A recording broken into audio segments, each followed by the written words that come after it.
The most confusing part is not fear itself. It is when fear borrows the voice of intuition. A thought appears fast. Your chest tightens. Your stomach drops. Something in you says, cancel this. Don't trust them. Say no. Leave now. And because the feeling is strong, your mind calls it a gut feeling. But what if it is not intuition protecting you? What if it is fear trying to get relief as fast as possible? Fear can sound wise when it is scared enough. Today, we are going to separate the two, so the next time your mind says, I have a bad feeling about this, you can pause before obeying it. Because sometimes that feeling is wisdom, and sometimes it is panic wearing a calm face. Fear and intuition get mixed up because both can arrive before you have a full explanation. Both can feel physical. Both can make you hesitate. But they do not move the same way inside you. Fear usually wants speed. It says, decide now, escape now, fix this now, get certainty now. Intuition can be firm, but it usually does not bully you. It does not create a whole disaster movie. It simply points. Fear says, something terrible will happen. Intuition says, pay attention here. That difference matters. If you mistake fear for intuition, you may keep walking away from things that are actually good for you. You may avoid the conversation, delay the opportunity, reject the invitation, cancel the plan, or stay inside what feels familiar. Then, when relief comes after avoiding it, your mind says, see, good decision. But relief is not always proof that you were right. Sometimes relief only means you escaped discomfort. Fear feels better when you obey it. That does not mean it told the truth.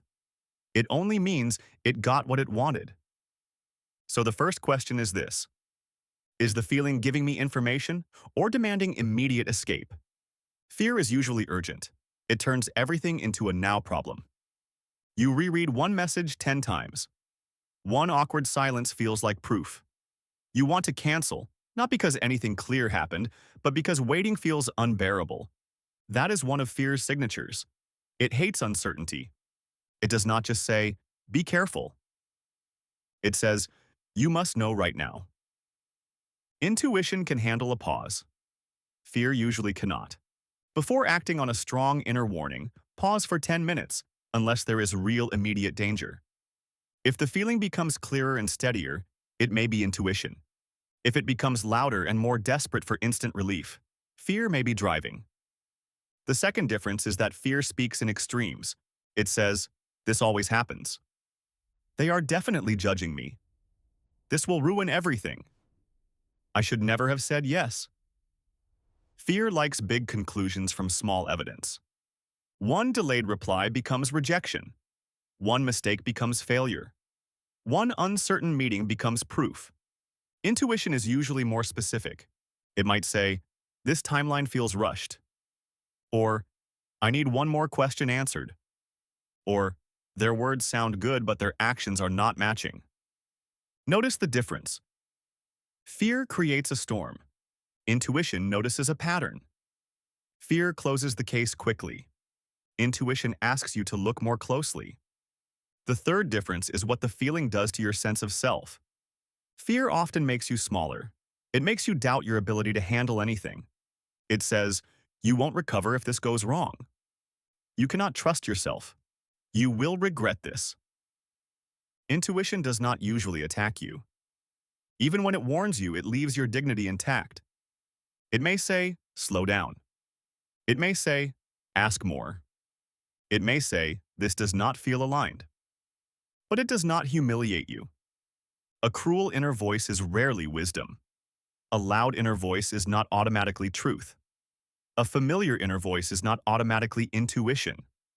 Sometimes it is just an old protective pattern repeating itself. This is also why the body can be confusing. People often say, listen to your body. That can be useful. But your body can also react to pressure, memory, lack of sleep, hunger, or the fear of being seen. A tight stomach before a good opportunity does not always mean, don't do it. Sometimes it means, this matters to me. A racing heart before an honest conversation does not always mean, this is wrong. Sometimes it means, I am about to be more real than usual. So ask a better question. What is this feeling trying to protect me from? If it is protecting you from actual harm, listen carefully. If it is protecting you from awkwardness, disappointment, waiting, being misunderstood, or not being perfect, fear may be trying to run the decision. That does not mean you ignore the feeling. It means you stop handing it the steering wheel. There is another clue. Fear usually wants certainty before movement. Intuition usually allows one clean next step. Fear says, don't move until you can guarantee the outcome. Intuition says, ask the question. Wait one day. Check the facts. Watch consistency. Take one small step. This is calmer guidance. It does not ask you to solve your future in one moment. So when you are unsure, ask these 4 questions. Is this urgent or steady? Is it based on what is happening now or what I am afraid might happen? Does it make me clearer or does it make me spiral? What is the smallest wise action I can take without running away? That last question is the most useful. You do not always need to perfectly label the feeling. You need to respond cleanly. If you feel uneasy about saying yes, fear may tell you to cancel immediately. Intuition may tell you to ask for more details. If you feel nervous about posting, applying, speaking, asking, or changing something, fear may tell you to disappear. Intuition may tell you to prepare better and still take the step. This is how you stop being controlled by emotional urgency. You do not dismiss the feeling. You examine its behavior. A helpful sentence is, I can listen without obeying immediately. That sentence creates space.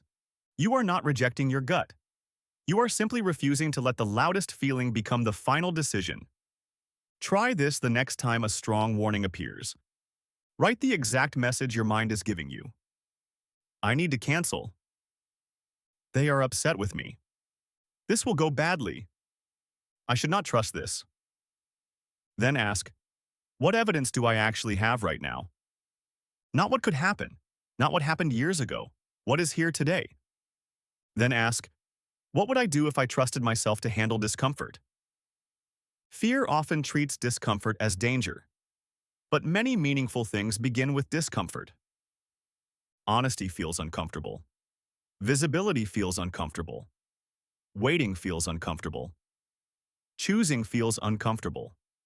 So the goal is not to only move when your body feels perfectly calm. The goal is to notice whether the feeling is guiding you toward truth or dragging you toward relief. Truth may still be uncomfortable, but it usually feels clean. Relief may feel good for a moment, but if it keeps shrinking your life, it is worth questioning. Remember it this way. Fear rushes you. Intuition steadies you. Fear argues. Intuition points. Fear creates a movie. Intuition notices a detail. Fear demands certainty. Intuition invites attention. When you still cannot tell, give yourself time.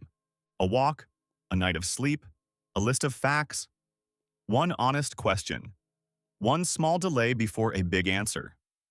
The right decision does not need to be forced out of panic. Before you act, say this quietly. I do not need to confuse intensity with truth. Then choose the next calm step. Not the perfect step. Not the fearless step. The calm step. That is where your real judgment starts to come back. And if this helped you name something you could not explain, like, share, subscribe, and stay with Ken So Calm. You can also share one word in the comments. Fear, intuition, or unsure. Because your gut is worth listening to, but fear is not allowed to impersonate it forever.